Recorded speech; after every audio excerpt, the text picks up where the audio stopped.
Bonjour, mon nom est Alexandre Niestrowski, je suis correspondant de Histoire générale de l'art première année, de jour, et je suis candidat représentant des auditeurs. Pour appuyer ma candidature, j'ai pris l'initiative de développer un site ouvert sur le web à partir de mon domaine personnel, à savoir www.niestrowski.net. Ce site comporte trois finalités. La première finalité est de servir de support pour ma présentation et vous pouvez ainsi considérer le site comme un PowerPoint en ligne. Ensuite, et c'est la deuxième finalité, ce site tel quel constitue déjà une amorce d'une interaction réelle entre le représentant et les auditeurs.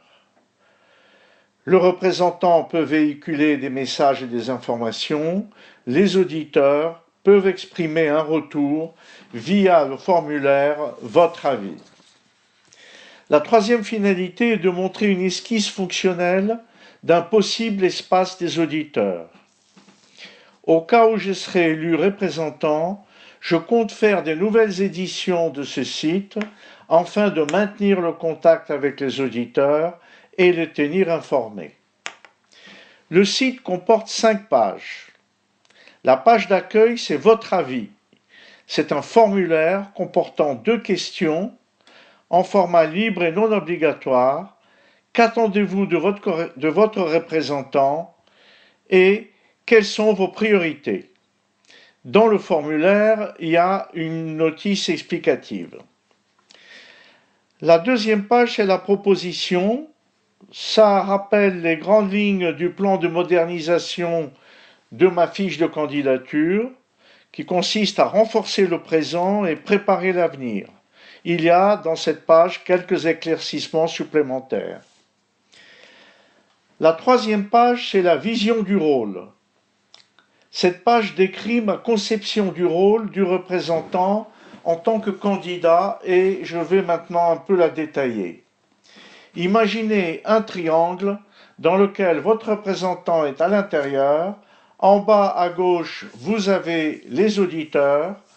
À droite, vous avez la direction de l'école. Et en haut, le conseil d'administration.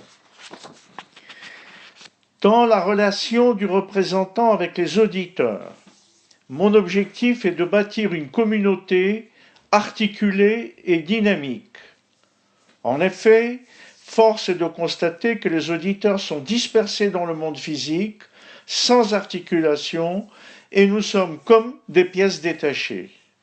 La relation un représentant versus plusieurs milliers d'auditeurs est insoutenable en mode direct, car le représentant est submergé et isolé des auditeurs. De surcroît, le seul outil dont les représentants et les auditeurs disposent est le courrier électronique, totalement inadapté pour une relation de 1 pour plusieurs milliers. Par conséquent, il est indispensable de créer un espace auditeur organisé et structuré permettant l'interaction des auditeurs. En ce qui concerne la relation du représentant et de la direction, mon objectif est de construire une relation positive et de confiance avec la direction. Je serai infatigable dans cette tâche.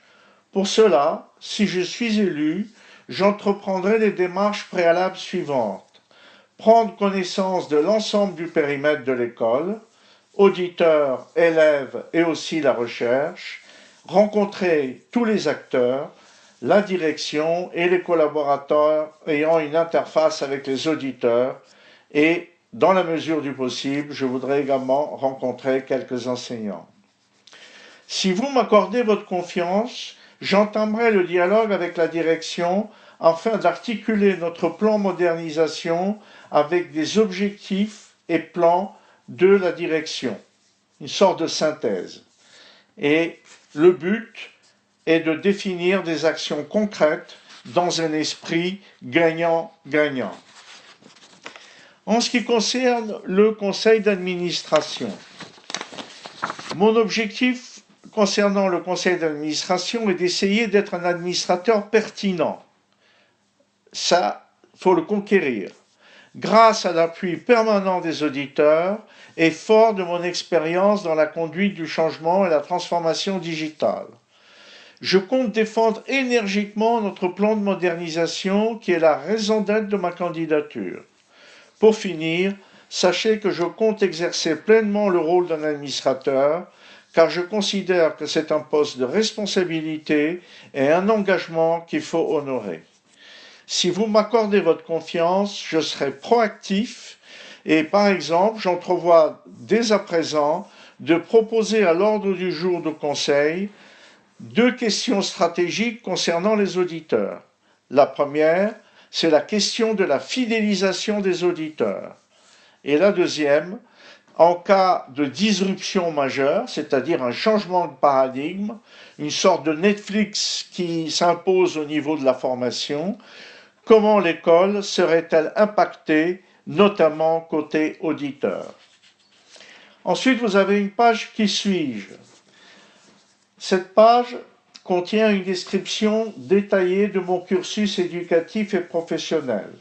Sachez que je suis né au Brésil, à São Paulo, en 1947, et j'habite la France depuis 1965. Je suis marié et j'ai 2 garçons actifs et une petite fille. Enfin, la dernière page, la page Espace auditeur, vous y trouverez une esquisse des fonctions nécessaires pour assurer et supporter des situations réelles d'interaction, c'est-à-dire des situations de communication, des situations de collaboration et de coordination. Je vous remercie beaucoup pour votre attention. N'hésitez pas à laisser votre avis sur le site. Je répondrai personnellement à chacun. À bientôt. Excellente semaine.